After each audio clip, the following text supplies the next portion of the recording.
Full body checkup કરાવવું છે, પછી હોસ્પિટલનો સંપર્ક કરીએ. ફૂલ બોડી ચેકઅપ કરાવવું હોય તો એનો ચાર્જ કેટલો થાય? જુદી જુદી હોસ્પિટલ એનો અલગ અલગ પ્રકારનો ચાર્જ લેતી હોય. કોઈ હોસ્પિટલ એવું કે આ એસઓએસ જેવી હોસ્પિટલ હોય, સેવા ભાવનાથી ચાલતી હોય, એવું કે ભાઈ તમારે ફૂલ બોડી ચેકઅપ કરાવવું હોય 5,000 રૂપિયામાં ફૂલ બોડી ચેકઅપ થઈ જશે, તમામ પ્રકારના રિપોર્ટ્સ થઈ જશે.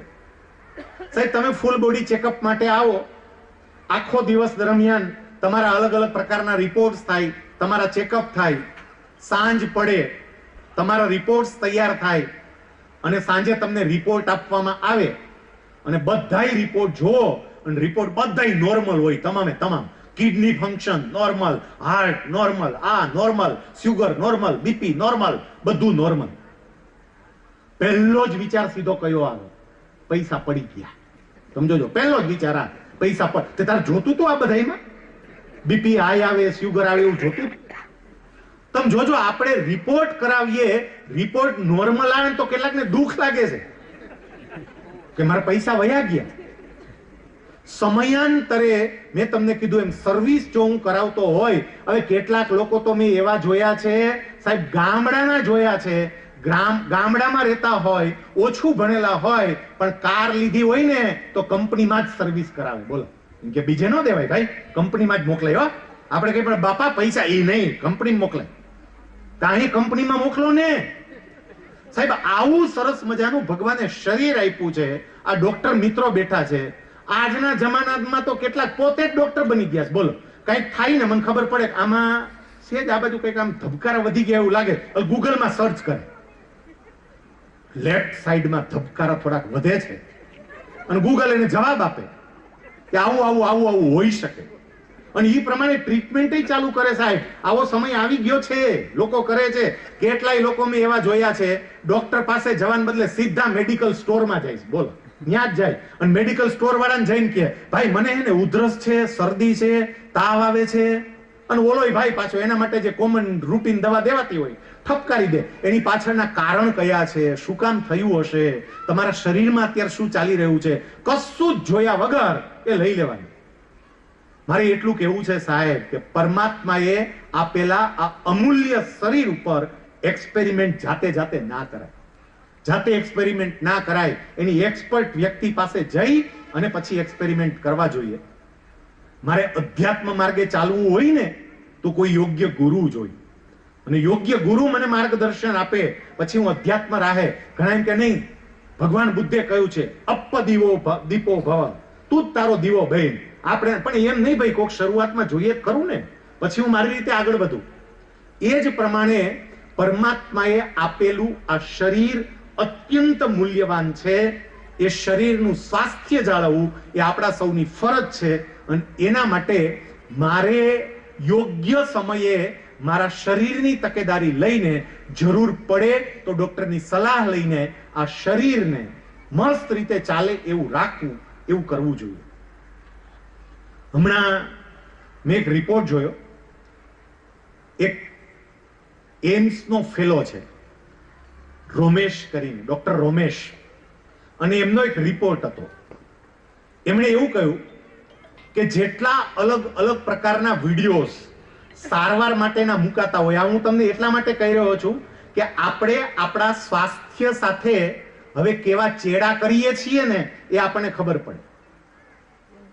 સાહેબ કેટલાક લોકો યુટ્યુબમાં જોઈને નક્કી કરે છે મારે શું કરવું, અને આજકાલ રીલ્સમાં જે સલાહો આપવા વાળા નીકળી પડ્યા છે, એટલી સલાહો જાત જાતની. બેનો બધા જોયા જ કરે, 5 જણાને પાસ કહે હે આમ થયું છે, આવું કરાય.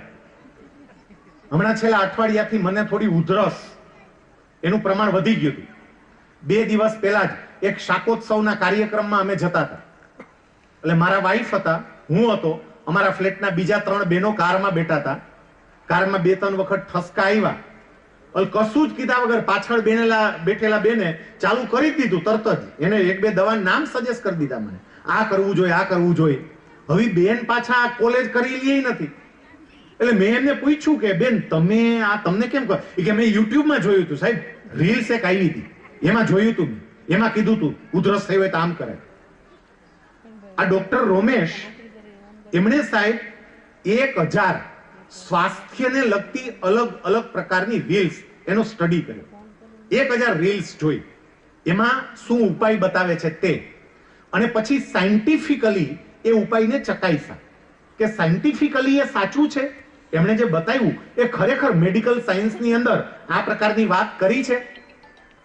સાહેબ, કોઈને જોવું હોય તો તમે જોઈ શકશો.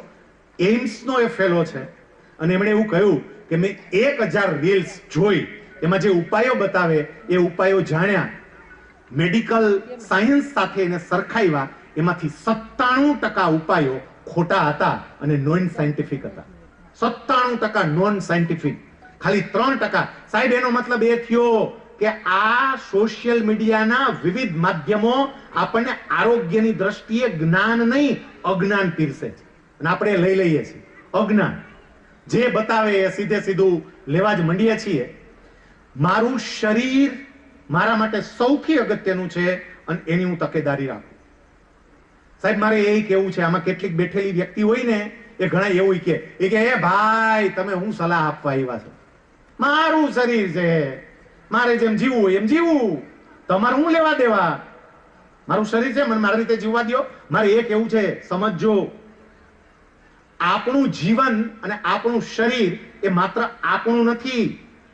હું નોન મેડિકો પર્સન છું, મેડિકલ સાથે મને કંઈ લેવા દેવા નથી. અહીંયા મેડિકલના માંધાતાઓ બેઠા છે, પણ મેં જે વાંચ્યું છે એને આધારે હું કહું છું કે આપણે આપણી નવી પેઢીને વારસામાં માત્ર સંપત્તિ નથી આપતા, વારસામાં આપણું સ્વાસ્થ્ય પણ આપીએ છીએ. એ સમજો, આપણી નવી પેઢીને જીનેટિકલી આપણું સ્વાસ્થ્ય ટ્રાન્સફર થાય, એ પેઢીમાં આગળ વધે.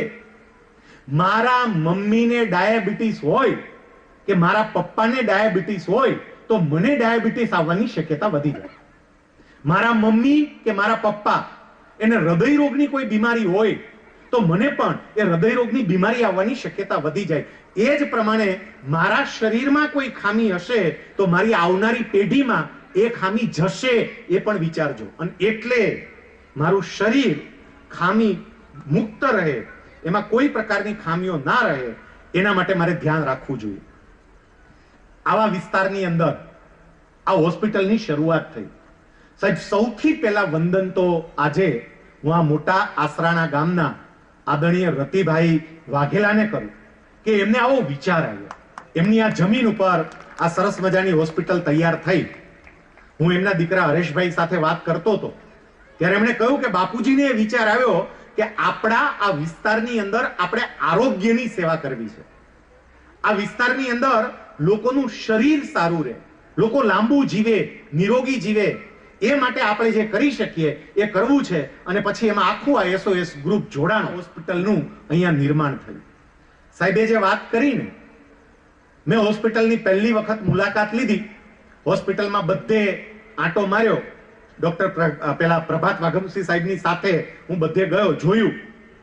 સાહેબ, અહીંયા બોલવા માટે આવ્યો છું એટલે હું નથી બોલતો, પણ લિટરલી આ હોસ્પિટલ જે તૈયાર કરી છે ને, કોર્પોરેટ હોસ્પિટલને ટક્કર મારે ને ઇન્ફ્રાસ્ટ્રક્ચરની દ્રષ્ટિએ એવી હોસ્પિટલ તૈયાર કરી છે.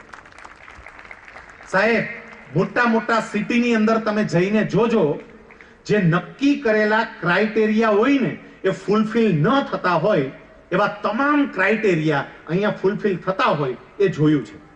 નાની નાની બાબતમાં, ઇમરજન્સીમાં એક્ઝિટ ક્યાંથી થશે, કેવી રીતે થશે, કેટલું ધ્યાન રાખ્યું છે.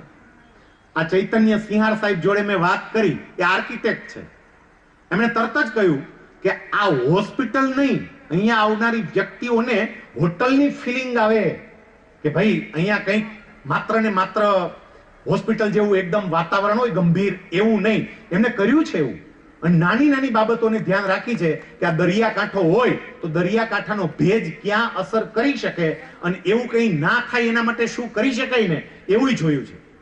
સાહેબ, આટલી સરસ મજાની હોસ્પિટલ તૈયાર કરી હોય, 150 બેડની તમામ પ્રકારની સુવિધાઓ હોય, સારામાં સારા ડોક્ટરોને અહીંયા લાવતા હોય, ન્યુરોસર્જનને એવા ડોક્ટરોને ભાવનગરથી અહીંયા વિઝિટિંગ ડોક્ટર તરીકે લાવે ને પરમેનન્ટ ડોક્ટર તરીકે રાખવાની પણ એમની ઈચ્છા હોય. પણ આ બધું જ ક્યારે શક્ય બને? આસપાસની વ્યક્તિઓનો આવા કાર્યની અંદર સહયોગ મળે ત્યારે. ઘણી વખત સાહેબ એવું થાય છે કે આપણા મનની અંદર આપણે જે અમુક ચિત્રો જોયા હોય ને, કે બહુ જ મોટી હોસ્પિટલ હોય, બહુ જ મોટા બોર્ડ મારેલા હોય, બહુ જ મોટું નામ હોય, મારે ત્યાં જ સારવાર માટે જવાય, ગ્રામ્ય વિસ્તારની અંદર મને એવી સારવાર ના મળી રહે. સાહેબ, ગ્રામ્ય વિસ્તારમાં પણ તમને અદ્ભુત સારવાર મળે એનું ઉત્કૃષ્ટ ઉદાહરણ આ તમારી સદભાવના હોસ્પિટલ અને સ્વામી નિર્દોષાનંદજી હોસ્પિટલે પણ સાબિત કરીને બતાવી કે ગામડામાં પણ જો લોકોની દાનત હોય ને, મસ્ત રીતે કામ થઈ શકે. અને એ જ કામ અહીંયા શરૂ થવા જઈ રહ્યું છે. ત્યારે આપણી ફરજ આવે. મારે ઘટના અહીંયા તમને કેવી છે, મને ઘટના યાદ આવે છે. મારા પપ્પાને 2 વર્ષ પહેલા હાર્ટ એટેક આવ્યો. મારું ગામ ગોંડલની બાજુમાં મોવિયા.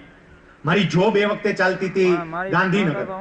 હું સરદાર સરોવર નર્મદા નિગમની અંદર ડેપ્યુટી જનરલ મેનેજર તરીકે ત્યાં ફરજ બજાવતો હતો. મને સમાચાર મળ્યા.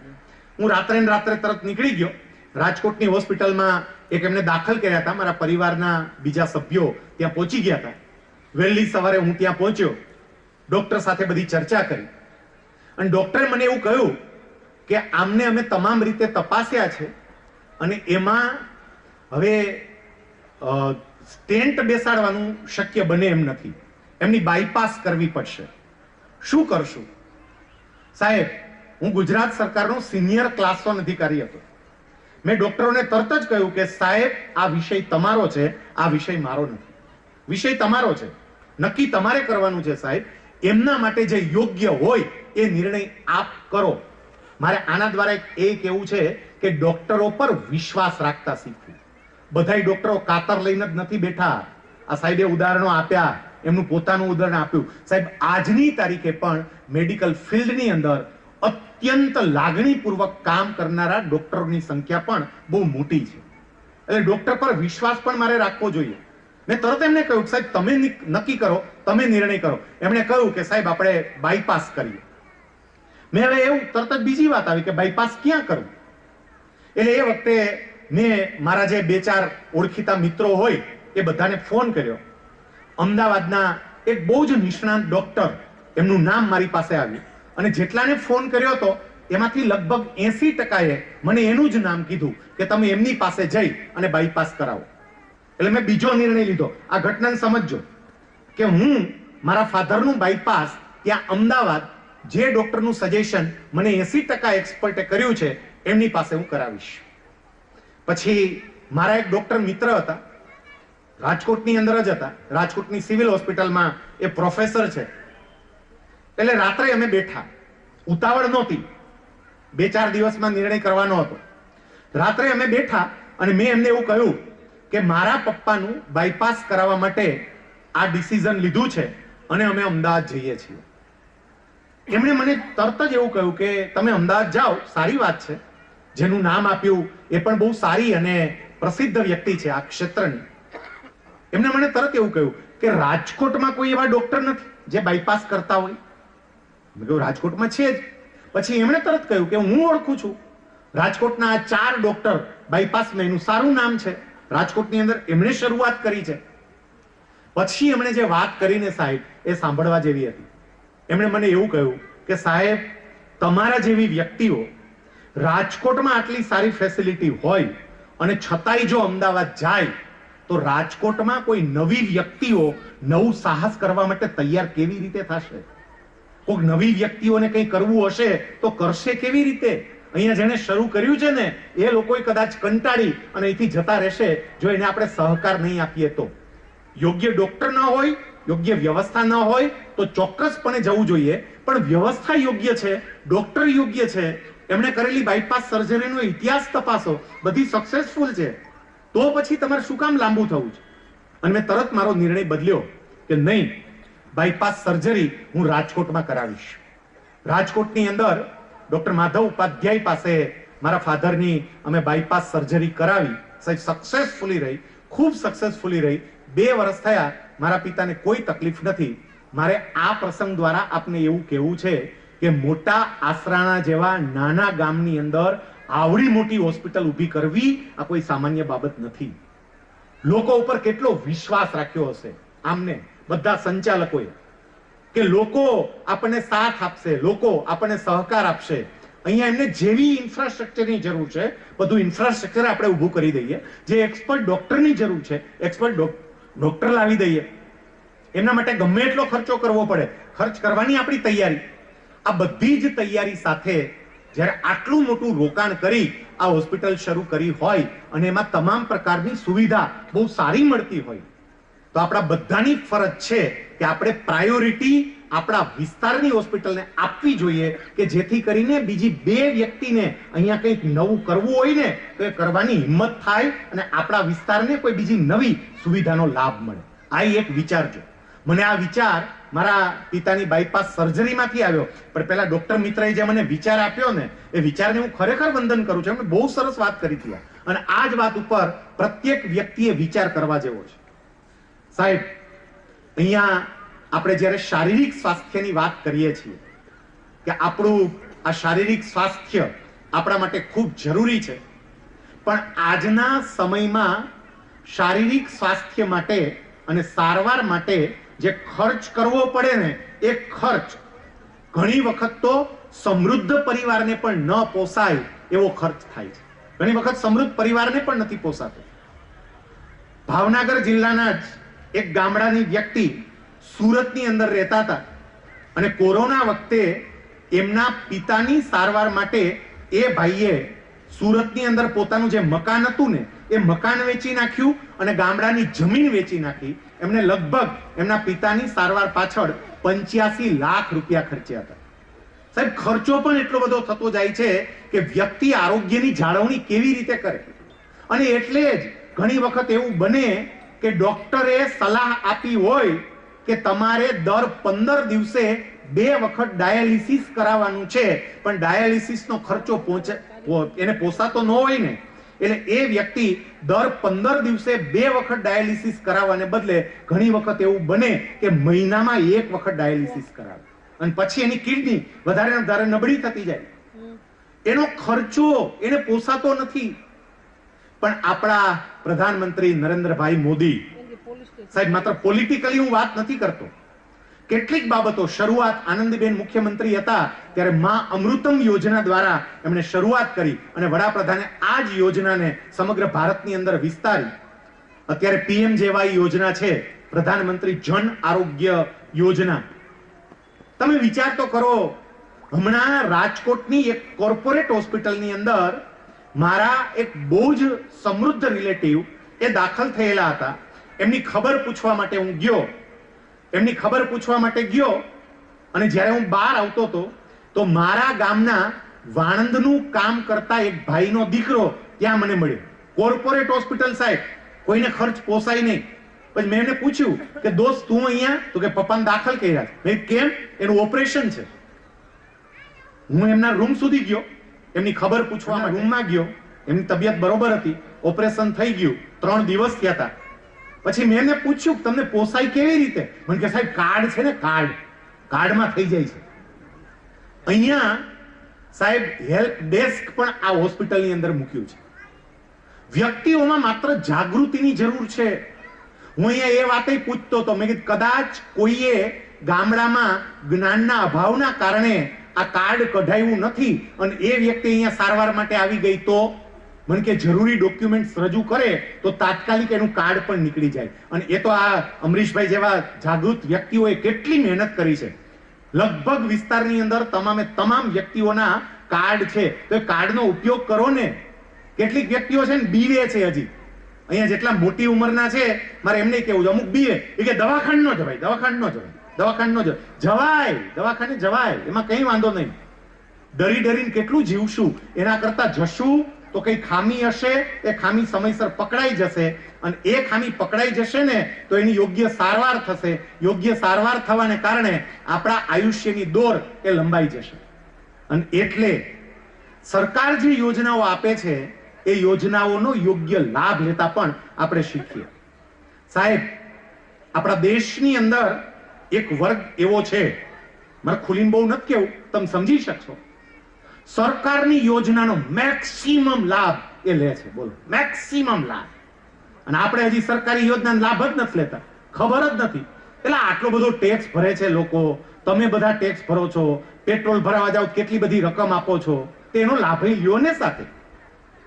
કોઈ પણ પ્રકારની તકલીફની અંદર જો મારી પાસે આ કાર્ડ હોય તો મારે એનો લાભ લેવો જોઈએ, અને મારી પાસે કાર્ડ ન હોય, કદાચ મારી આર્થિક પરિસ્થિતિ સારી હોય, મારી પાસે કાર્ડ ના હોય તો સાહેબ ઇન્સ્યોરન્સ કંપની, મેં અહીંયા એ પૂછ્યું તો કેશલેસ કાઉન્ટર છે કે કેશલેસ ઇન્સ્યોરન્સ કંપનીઓ જે ઇન્સ્યોરન્સ આપતી હોય એની સુવિધા પણ અહીંયા છે, તો હું એ લાભ લઉં. સરવાળે મારા વિસ્તારની અંદર જો સારી આરોગ્યની સુવિધાઓ મને મળતી હોય તો મારે મારા વિસ્તારની સુવિધાને પ્રાથમિકતા આપવી જોઈએ. હું ફરી તમને કહું છું, એવું નથી કહેતો કે અહીંયા જ રહું, અહીંયા જે સુવિધાનો લાભ મને નથી મળતો એ સુવિધા માટે હું બહાર જાઉં, પણ જે સુવિધાનો લાભ મને અહીંયા મળતો હોય તો એ સુવિધાનો લાભ મારે અહીંયા લેવો જોઈએ. પરમાત્માએ આપેલા આ શરીરને આપણે યોગ્ય રીતે જાળવીએ. સાહેબ એટલું યાદ રાખજો, એક વખત આ શરીરમાં અમુક પ્રકારની મુશ્કેલીઓ આવીને પછી જે તકલીફ પડશે ને, એક 55 વર્ષના ભાઈ, રાજકોટની બાજુમાં મવડી કરીને ગામ છે, હવે તો રાજકોટનો જે વિસ્તાર થઈ ગયો છે, 55 વર્ષની એની ઉંમર, શિક્ષક છે, અને એમણે મને એક કાગળ લખ્યો 2 પાનાનો. સાહેબ કાગળમાં એને એવું લખ્યું કે હું જ્યારે યુવાન હતો ત્યારે માવો ખાતો હતો, એટલે મને ઘણાએ કહ્યું કે આ માવો ખાવાનું રહેવા દે, આનાથી કેન્સર થાય. એટલે હું એને જવાબ આપતો કે આપણા ગામના ફલાણા ભાઈ, ઢીકડા ભાઈ અને પૂછડા ભાઈ, એ કોઈ માવો નહોતા ખાતા, એને કોઈને વ્યસન નહોતું, તોય એને કેન્સર થયું. અને આપણા જ ગામના ફલાણા ભાઈ, ઢીકડા ભાઈ, એ માવો ખાતા હતા, એને કાંઈ નથી, એ મજા કરે છે. એટલે આ માત્ર વાતો છે, તમારા શરીરની તાસીર ઉપર આધાર રાખે. તમે આવા વ્યસનો કરો, આવું કંઈ કરો, એનાથી કાંઈ અસર થાય નહીં, બધું મનના વિચારો હોય. આવી વાતો એ વખતે મારી યુવા અવસ્થામાં મને જે માવાની બાબતમાં વાતો કરતા ને એને સામે હું જવાબ આપતો.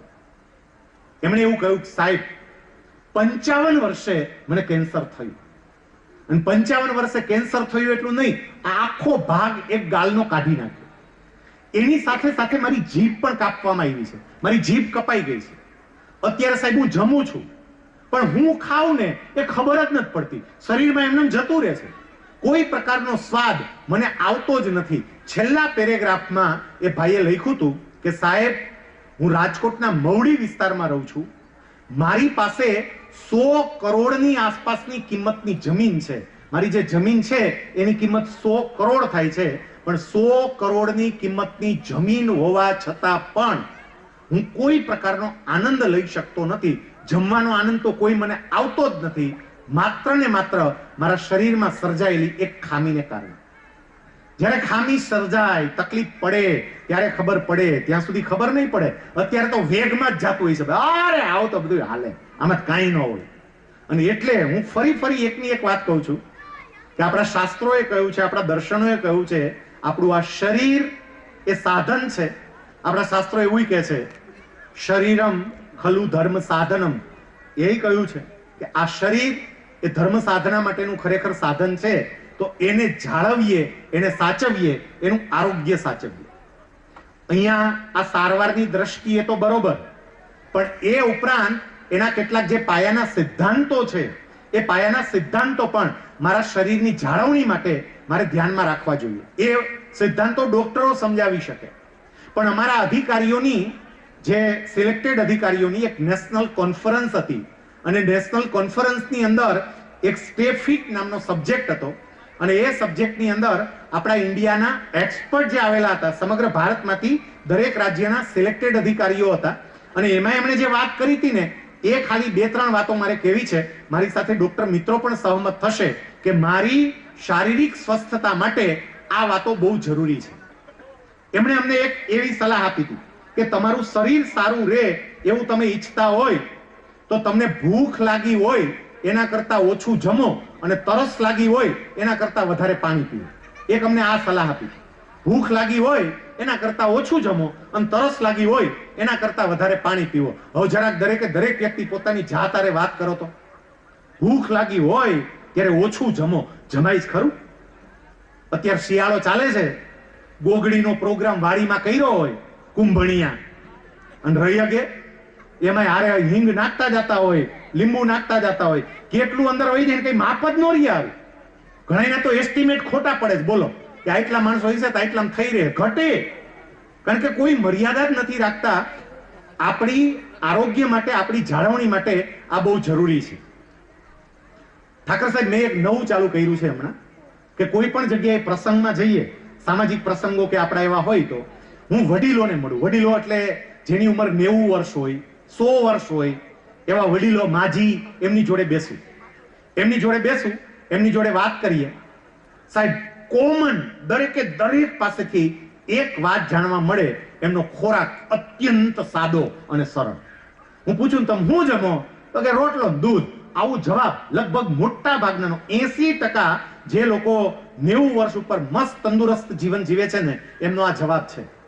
સાહેબ, આનો મતલબ એ થયો, મારી તંદુરસ્તી જાળવવા માટે મારે જે બીજું કામ કરવું પડે એ કે બહારના ખોરાકો ઉપર થોડો કંટ્રોલ રાખવું. કેવા ખોરાકો હોય? સાહેબ, તમારો આ રોડ જે બને છે, જે ધમધમાતી ધૂળ ઉડે છે, અને એમાંય બોલો ગાંઠિયા વણતો હોય, ધૂળ ઉડતી હોય, ગાંઠિયા વણાતા હોય, ત્યાં મૂકતા હોય. હવે એની ઉપર કેટલી ધૂળ જાતી હશે, કેટલી માખીઓ બેસતી હશે, શું થતું હશે, અને આપણે ધમધમાટી પાડી આપણે બધું પચાવી દે. મારે આ પણ ધ્યાન રાખવું પડે. અહીંયા જેટલી માતાઓ બેઠીને, માતાઓને મારે હાથ જોડીને પ્રાર્થના કરવી છે કે તમારી નવી પેઢીને મહેરબાની કરીને ફાસ્ટ ફૂડથી થોડી દૂર રાખજો. હું એવું નથી કહેતો સંપૂર્ણપણે ફાસ્ટ ફૂડ બંધ કરી દો. આમ તો થતું હોય કરાય, પણ એ ન જ થઈ શકતું હોય તો ઘરમાં ચાલુ કરો ને કંઈ.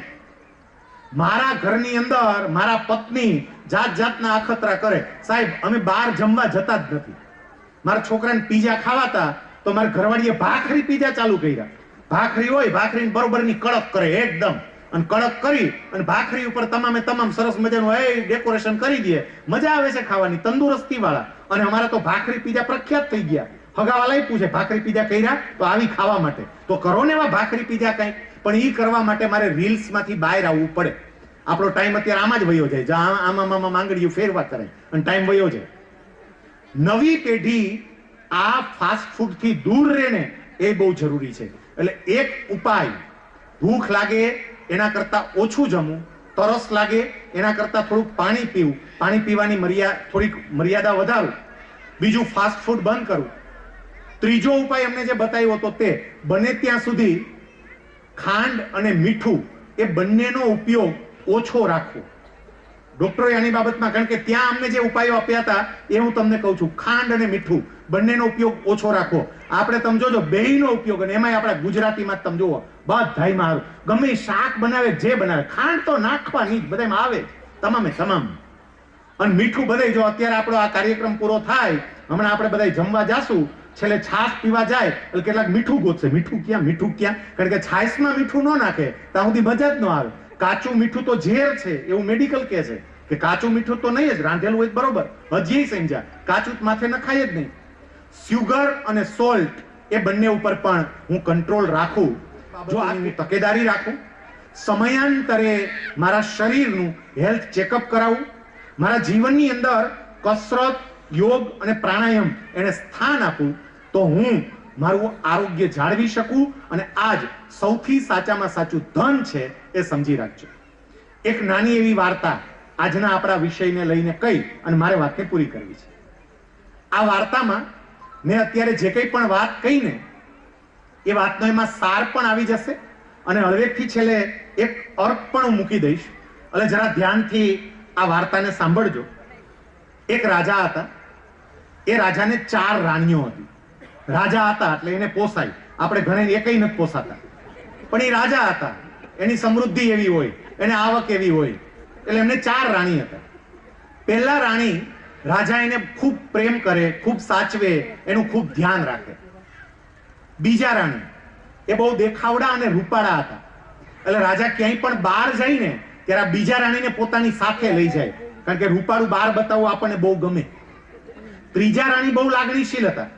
રાજાને જ્યારે એકલતા અનુભવાય, જ્યારે રાજાને હૂંફની જરૂર હોય, ત્યારે એ ત્રીજી રાણી પાસે જાય. અને ચોથી રાણીને રાજા પરણ્યા એટલું જ, પછી તો ભૂલી ગયા હતા કે અમારા રાણી છે, ભૂલી જ ગયા હતા, યાદ જ નહીં.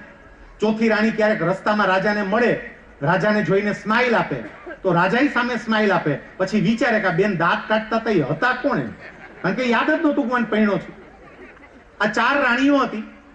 રાજાને આ જગત છોડવાનો સમય આવ્યો. એમણે વિચાર્યું કે મને કોઈ કંપની આપે, કોઈ મારી સાથે રહે. એટલે રાજા પહેલી રાણી પાસે ગયા અને પહેલી રાણીને વાત કરી કે મારે હવે જવું છે, મને એવી ઈચ્છા છે કે તમે મને સાથ આપો. મેં તમને ખૂબ સાચવ્યા, તમારું ખૂબ ધ્યાન રાખ્યું, તમે મારી સાથે આવો. પહેલી રાણીએ તરત કહ્યું કે સોરી, માફ કરજો, હું તમારી હારે નહીં આવી શકું. તમે મને સાચવી, મારું ધ્યાન રાખ્યું, તમારી ફરજ હતી, હું સાથે નહીં આવી શકું. બીજી રાણી જે દેખાવડી હતી, રૂપાળી હતી, રાજા ક્યાંય પણ જાય ત્યારે આ બીજી રાણીને સાથે લઈ જાય. રાજાએ બીજી રાણીને કહ્યું કે તમે મારી સાથે આવો, હું તો તમને બધે બહુ સાથે લઈ જતો હતો, તમે મારી સાથે આવો. એટલે બીજી રાણીએ તરત કહ્યું કે જુઓ, તમારે પહેલી રાણીએ હતી, તમે એનું બહુ ધ્યાન રાખતા હતા, એને તમે આવું પૂછ્યું? રાજા કે આ પૂછ્યું ને. કે પહેલી રાણીએ શું જવાબ આપ્યો? રાજા કે ના પાડી દીધી હારે આવવાની. બીજી રાણી કે તો આપણો ઈ જ જવાબ, નીચે ડીટો કરી દો, ડીટો ટુ ડીટો, એ જ જવાબ સરખો, હું હારે નહીં આવું. પછી બીજી રાણી તો એથી આગળ વહી હતી થોડી. રાજા આગળ જતા હતા, હજી રૂમની બહાર નીકળ્યા હશે ત્યાં બીજી રાણી અવાજ બૂમ પાડીને પાછા બોલે, અહીંયા આવો તો, પાછા આવો તો, પાછા આવો તો. આવ્યા. રાજાને એવું થયું કે આનો વિચાર બદલાયો. બીજી રાણી કે જતા જતા એટલું સાંભળતા જાઓ કે તમે જાઓ ને પછી હું રાહ નહીં જોઉં, હું તરત બીજા લગ્ન પણ કરી લઈશ, હવે જાઓ. રાજાને આંચકો લઈ ગયો. ત્રીજી રાણી પાસે ગયો જે લાગણીશીલ હતી. રાજાએ એને કહ્યું મારી સાથે આવશો? ત્રીજી રાણીએ કહ્યું કે આવવાની ઈચ્છા બહુ છે પણ આવી નહીં શકાય, કારણ કે તમારી ગેરહાજરીમાં મારે કેટલીક જવાબદારીઓ નિભાવવી પડશે, એટલે હારે નહીં આવ્યો. રાજા પોતાના શયન કક્ષમાં ઉદાસ થઈને બેઠો હતો. ચોથી રાણી તો એને યાદ નહોતી, પણ ચોથી રાણીને સમાચાર મળ્યા એટલે રાજાને મળવા માટે આવી. રાજાને મળવા માટે આવી અને રાજાને પાસે જઈને એવું કહે છે કે મને ઓળખો છો? રાજા કે ના, ખબર નથી પડતી. પછી રાણીએ યાદ કરાવી, તમે મારી પૈણા છો. રાજાને યાદ આવ્યું. ચોથી રાણી રાજાનો હાથ પકડીને રાજાને એવું કહે છે કે તમે મને પરણ્યા એ તમને ભલે યાદ ના હોય, પણ હું તમને પરણી એ મને બરોબર યાદ છે, એટલે હું તમારો સાથ નહીં છોડું, ચિંતા નહીં કરતા, હું તમારી સાથે છું અને તમારી સાથે આવીશ. આ કોઈ રાજાની રાણીની વાર્તા જ નથી. આ બધી તમારી મારી આપણી જ વાર્તા છે. અહીંયા બેઠેલો પ્રત્યેક પુરુષ 4 રાણીને પરણ્યો છે અને અહીંયા બેઠેલી પ્રત્યેક સ્ત્રી 4 રાજાને પરણી છે. આપણે બધાય 4 ને પરણ્યા છીએ. આપણી પહેલી રાણી જેનું આપણે ખૂબ ધ્યાન રાખીએ, ખૂબ સાચવીએ, ખૂબ જતન કરીએ, એ પહેલી રાણી એટલે આપણું શરીર. આપણે કેટલું ધ્યાન રાખીએ, કેટલું સાચવીએ. હમણાં પ્રવચન જ આખું એનું કહ્યું કે એને બહુ સાચવવું જોઈએ, અને સાચવવું જોઈએ કારણ કે આપણી પરણેતર છે, આપણે એને પરણ્યા છીએ, સાચવવું જ જોઈએ. પણ યાદ રાખજો, ગમે એટલું સાચવીએ, આ રાણી હારે નહીં આવે. બીજી રાણી જે દેખાવડી અને રૂપાળી છે, બહાર લઈ જવી બહુ ગમે છે, એ બીજી રાણી એટલે આપણી સંપત્તિ અને આપણું પદ. બહાર બતાવવું બહુ ગમે. તમે જોજો, સંપત્તિ પણ બતાવવી ગમે અને પદ બતાવવું પણ ગમે. માંડ માંડ બલદાણિયા સાહેબ આસરાણા ગામની એક સામાન્ય ગ્રામ પંચાયતની ચૂંટણીમાં એક વોર્ડના સભ્ય બન્યા હોય અને ગાડી લીધી હોય, એમાં નંબર પ્લેટમાં નીચે લખે સભ્યશ્રી મોટા આસરાણા ગ્રામ પંચાયત. સમજો, એમાં જ ઠીકું હોય. હોદો બહાર બતાવો બહુ ગમે બધાને, સંપત્તિ અને હોદો બહાર બતાવો બહુ ગમે, પણ એ રાણી પણ સાથે નહીં આવે. અને એમણે જે જવાબ આપ્યો ને કે તમે જેવા જશો એટલે હું તરત બીજાને પરણી જઈશ. સાહેબ, સંપત્તિ અને પદ વ્યક્તિની વિદાય સાથે એ જ ક્ષણે તરત બીજાને પરણી જાય. પણ સંપત્તિ પણ પેદા કરવી જ જોઈએ અને હોદો પણ જેટલો મોટો પ્રાપ્ત કરી શકાય ને એટલો પ્રાપ્ત કરવો જ જોઈએ. આપણી પરણેતર છે. કેમ સંપત્તિ પેદા ના કરીએ, કેમ હોદો પ્રાપ્ત ના કરીએ? કરવો જ જોઈએ, પણ એટલું અનુસંધાન રાખવાનું, હારે નહીં આવે. ત્રીજી રાણી જે બહુ લાગણીશીલ છે, તકલીફ પડે ત્યારે આપણે એની પાસે જઈએ, એ ત્રીજી રાણી એટલે આપણો પરિવાર અને આપણું મિત્ર વર્તુળ. જરૂર પડે, એકલતા અનુભવાય ત્યારે પરિવાર યાદ આવે, ત્યારે પરિવાર પાસે જઈએ, ત્યારે મિત્રો પાસે જઈએ. આપણી સાથે બહુ જ લાગણી છે, આપણી સાથે આવવાની તૈયારી પણ છે, પણ એની કેટલીક જવાબદારી છે, ન આવી શકે. સાહેબ, મારા પરિવારને સાચવું, મારા પરિવારને જાળવું, કારણ કે સામાજિક સ્વાસ્થ્ય એ પણ એક પ્રકારનું સ્વાસ્થ્ય છે. એને જાળવું, એને સાચવું, પણ સાથે સાથે એ ધ્યાન રાખવું, અનુસંધાન રહે કે આ રાણી સાથે તો નહીં જ આવે.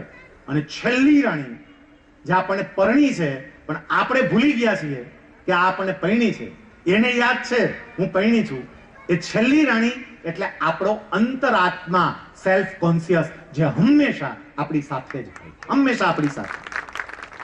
સાહેબ તમે કાંઈ પણ ખોટું કરો ને તમારો અંતરાત્મા બોલે બોલે ને બોલે જ કે બેટા ખોટું થાય છે.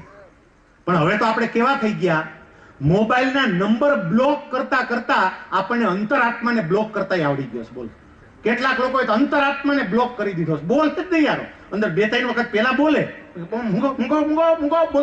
બોલતા બંધ થઈ ગયા. સાહેબ યાદ રાખજો, અંતરાત્મા છેક સુધી મારી સાથે રહેવાનો છે.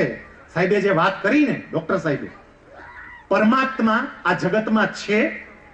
પરમાત્મા આપણી પ્રત્યેક ક્રિયાને જોવે છે અને કરેલી ક્રિયાનું ફળ પણ પરમાત્મા આપે છે. આટલું પણ યાદ રાખજો. મારે સુખી થવું હોય તો મારા 4 પ્રકારના સ્વાસ્થ્યની હું જાળવણી કરું. પહેલું સ્વાસ્થ્ય મારું શારીરિક સ્વાસ્થ્ય, બીજું સ્વાસ્થ્ય મારું નાણાકીય સ્વાસ્થ્ય, ત્રીજું સ્વાસ્થ્ય મારું સામાજિક સ્વાસ્થ્ય અને ચોથું સ્વાસ્થ્ય મારું આધ્યાત્મિક સ્વાસ્થ્ય. આજના દિવસે ભગવાનના ચરણોમાં પ્રાર્થના કરીએ કે અહીંયા જે કંઈ પણ વાતો થઈ છે એ વાતો આપણને સમજાય, આપણે એને અમલમાં મૂકીએ અને એના દ્વારા ખરા અર્થમાં આપણે જીવનનો આનંદ અને સુખ પ્રાપ્ત કરી શકીએ. આજે SOS હોસ્પિટલ દ્વારા જે જ્ઞાન ગોષ્ઠી કાર્યક્રમનું આયોજન કર્યું એ બદલ તમામ સંચાલકોને હું હૃદયપૂર્વક અભિનંદન આપું છું અને તમને બધાને વંદનય કરું છું. એટલા માટે કે મેં જોયું નાની નાની બાબત. સાહેબ હું અહીંયા આવ્યો, અમે અહીંયા આવ્યા ને તો બધા આગળના સોફા સાહેબ એ વખતે પેક હતા, પછી આ વ્હાઈટ પછી લાવ્યા પાછળથી, પણ આગળના બધા સોફા પેક હતા. અને આગળનો જે આ બીજો સોફો રહ્યો ને ત્યાં હોસ્પિટલના બધા ડાયરેક્ટર્સ બેઠા હતા તમામ. પણ જેવા અમે 5-6 જણા આવ્યા તો ડાયરેક્ટર ઉભા થઈ ગયા, બધા અમને બેહાડી દીધા અને બધા સામે ઉભા હતા. હજી આ હરેશભાઈને એને હું જોતો હતો, મેનેજિંગ ડિરેક્ટર બોલો, અને ઉભા હતા આમ કરીને બધા. સાહેબ આ જ બતાવે છે કે અહીંના ડિરેક્ટરો કેટલા લાગણીશીલ અને પ્રેમાળ છે. તમને બધાને ખરેખર વંદન કરું છું. આ બધાએ મોડી રાત સુધી આ વાતો સાંભળી અને ભૂખ્યા પેટે સાંભળી એ બદલ આપ સૌને પણ વંદન. વંદે માતરમ. ભારત માતા કી જય. ખૂબ ખૂબ આભાર સાહેબનો. જોરદાર તાળીઓથી એક વખત સાહેબને આપણે સૌ વધાવી લઈએ. ખૂબ સરસ મજાની જ્ઞાનવર્ધક વાતો આપણી સમક્ષ રાખી અને સાહેબના વક્તવ્યને ટૂંકમાં કહેવું હોય તો એટલું કહી શકાય કે કામે ક્યાં ના કહી છે જો તમારે કરવું હોય તો, અને બુદ્ધિએ ક્યાં ના કહી છે જો તમારે અનુસરવું હોય તો. કામે ક્યાં ના કહી છે જો તમારે કરવું હોય તો, અને બુદ્ધિએ ક્યાં ના કહી છે જો તમારે અનુસરવું હોય તો. સામા પાણીએ હાથી ડૂબે અને માછલા તરે, હવે તણખલા બનો જો તમારે તરવું હોય તો, હવે તણખલા બનો જો તમારે તરવું હોય તો. ખૂબ ખૂબ આભાર સાહેબનો. ફરી એક વખત જોરદાર તાળીઓના ગડગડાટથી આપણે સાહેબને વધાવી લઈએ. ત્યાર પછી કાર્યક્રમને આગળની તરફ વધારતા સાહેબે એમના વક્તવ્યમાં જેમનો નામોલ્લેખ કર્યો અને આ અદ્યતન 5 માળનું બિલ્ડિંગ આપણે સૌ વિશાળ સુવિધા સાથે અને ઇન્ફ્રાસ્ટ્રક્ચર સાથે જોઈએ છીએ, એ SOS હોસ્પિટલના આર્કિટેક્ચર તથા ઇન્ટિરિયર ડિઝાઇનર માનનીય શ્રી ચૈતન્યભાઈ સિંહાર સાહેબને વિનંતી કરીશ કે પ્રસંગને અનુરૂપ આપનું ઉદ્બોધન આપશો. ચૈતન્યભાઈ સિંહાર.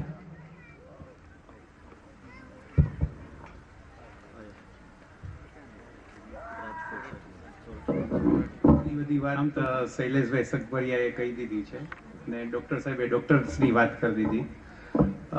મારે ખાસ એ કહેવાનું છે કે જ્યારે વિલ હોય કંઈક બનાવવાની અને આપવાની વૃત્તિ હોય તો શું થઈ શકે એ આપણે અહીંયા જોયું. જ્યારે ભાવેશભાઈ અને ટ્રસ્ટીઓ ડાયરેક્ટર્સ જ્યારે મારી ઓફિસે આવ્યા તો મેં કીધું, પહેલો ક્વેશ્ચન એ હતો કે મારી પાસે હોસ્પિટલનો અનુભવ નથી તો પણ કેમ મારી પાસે આવ્યા. તો એમણે એક બહુ સરસ કીધું કે સર, જ્યારે તમે સ્કૂલ બનાવી તો એમાં જે સ્ટુડન્ટ્સને ગમે એવું એન્વાયરમેન્ટ ક્રિએટ કર્યું છે, તો સેમ અમને જો હોસ્પિટલમાં દર્દીઓને ગમે એવું એન્વાયરમેન્ટ આપો તો એ જ અભિલાષા સાથે અમે તમારી પાસે આવ્યા છીએ. સો લગભગ 18 થી 20 સ્કૂલ બનાવી, હોસ્પિટલ લગભગ 2-3 નાની બનાવી હતી. બટ આ એક મોટી હોસ્પિટલ જેમાં તમે જોઈ શકો છો કે આગળ OPD બિલ્ડિંગ, પાછળ IPD બિલ્ડિંગ અને બધું ICU અને OT ને બધું છે. એને કનેક્ટિંગ આખું વર્ટિકલ સર્ક્યુલેશન છે. આમાં ખાસ ઘણા ડોક્ટર્સ અહીંયા છે તો હું એ કહેવા માંગીશ કે જેવી રીતે SOS હોસ્પિટલમાં 3 લેયર 2 લેયર જે સિક્યોરિટી આપી છે પેશન્ટના હેલ્થ રિલેટેડ અને સેફટી માટે, જેમ CEO સાહેબે સેફટીને આ બધું પ્રાધાન્ય આપ્યું છે, તો એ અમે ટ્રાય કરી છે. તો દરેક મહુવા હોય કે આજુબાજુના પંથકમાં બધા ડોક્ટર્સ અને કોઈ પણ હોસ્પિટલ આનું જો ધ્યાન રાખે છે તો દર્દી જ્યારે થોડા ઇન્ફેક્શન સાથે આવે છે તો એ વધારે ઇન્ફેક્શન લઈને ન જાય એટલી અમારી એઝ એ આર્કિટેક્ટ અને SOSના ટ્રસ્ટીઓએ પણ ધ્યાન રાખ્યું છે. બીજું એક એમની મેં પૂછ્યું કે આપણો આશય શું છે, તો એ કે સ્કૂલમાં જેમ અમને સ્ટુડન્ટ્સને દેવાની વૃત્તિ રાખી, ઇવન જે ગાય પોતાનું ટૂંકમાં શું કહેવાય એને ગૌશાળા રાખી છે, તેલ માટે ઘાણીનું તેલ આપે છે, બધું પ્યોર આપવાની ટ્રાય કરી છે. તો મેં કીધું આમાં એવું શું કરવાના, કેમ કે હવે મિત્રો થઈ ગયા હોય, કેમ કે 6-7 વર્ષથી અમે ક્લાયન્ટ થયા હોય એટલે તો એમણે કીધું કે આમાં અમારે એવું કરવાની ઈચ્છા છે કે દર્દી જ્યારે આવે ને સાહેબ, તો એની તળપદી ભાષામાં દર્દી અહીંયા આવે ને તો એને એમ લાગવું જોઈએ કે અહીંયા બહુ મજા આવે, અને અહીંયા અડધા સાજા થઈ જાય, એમની આવીને સાજા થઈ જાય, ને અડધા બાકીના જે હોય ને એ અમારે ડોક્ટરોની ટીમ કરી દેશે. સો એ તમે કરતા જશો. તો એક એ હતું ને આર્કિટેક્ચર થોટ વિશે કીધું, અને બીજું એમના વિલ વિશે કીધું. સો આઈ રિયલી થેન્કફુલ કે મને આવડી મોટી ઓપોર્ચ્યુનિટી આપી, અને હોપ બધાને હોસ્પિટલ તો લાગતી જ હશે, બધા હાથ ઊંચો કરી કે જો તમને હોટલ જેવું પણ લાગતું હોય તો યસ, બધાને લગભગ એવું લાગે છે. સો તમારી વાત લગભગ સાચી પડી કે તમારે હોટલ જેવી હોસ્પિટલ બનાવી હતી. Thank you Bhaveshbhai and team, thank you. ખૂબ ખૂબ આભાર સાહેબનો, જોરદાર તાળીઓથી વધાવીએ.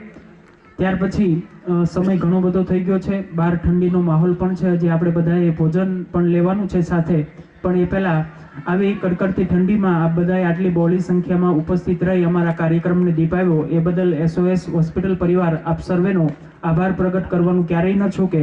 એટલા માટે SOS હોસ્પિટલના ડાયરેક્ટર શ્રી યોગેશભાઈ કલસરિયાને વિનંતી કરીશ કે આપ સૌનો આભાર પ્રગટ કરશે. યોગેશભાઈ કલસરિયા.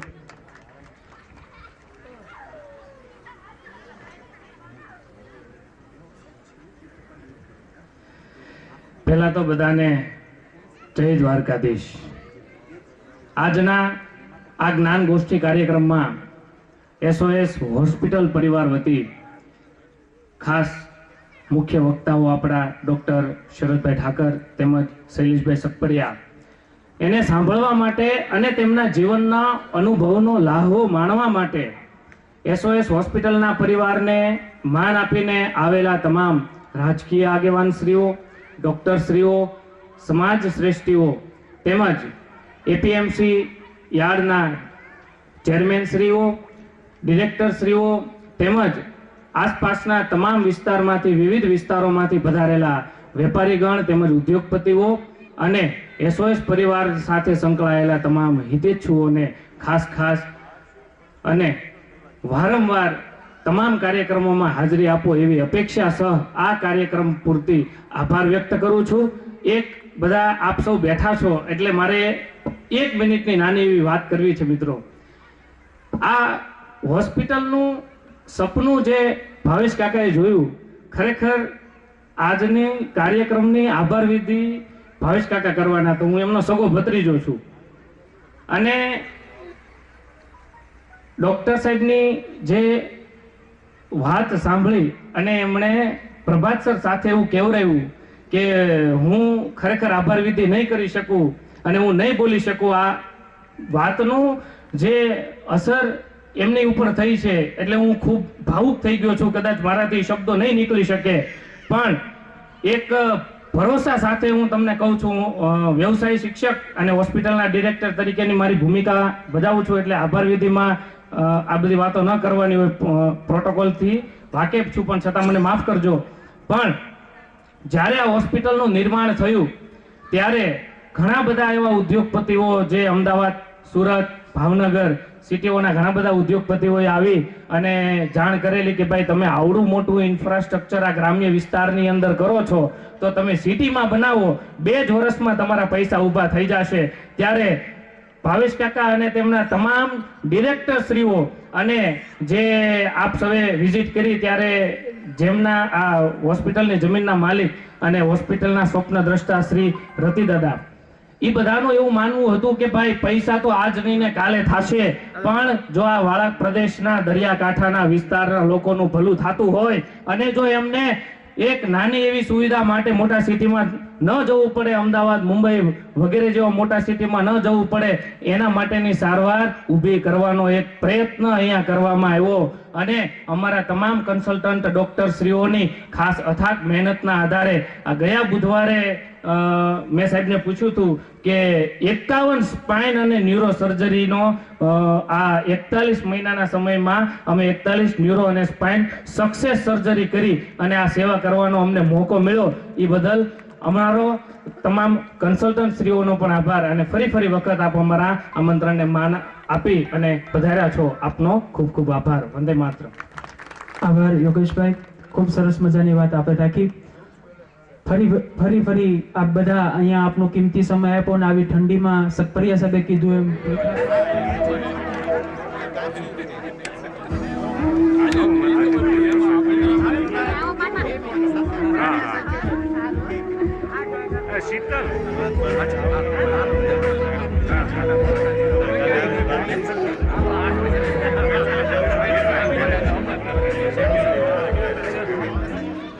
આ તમારી ગ્રેટ ફ્રેન્ડ છે સાહેબ, એ ઘરેથી વતન કરીને આવી.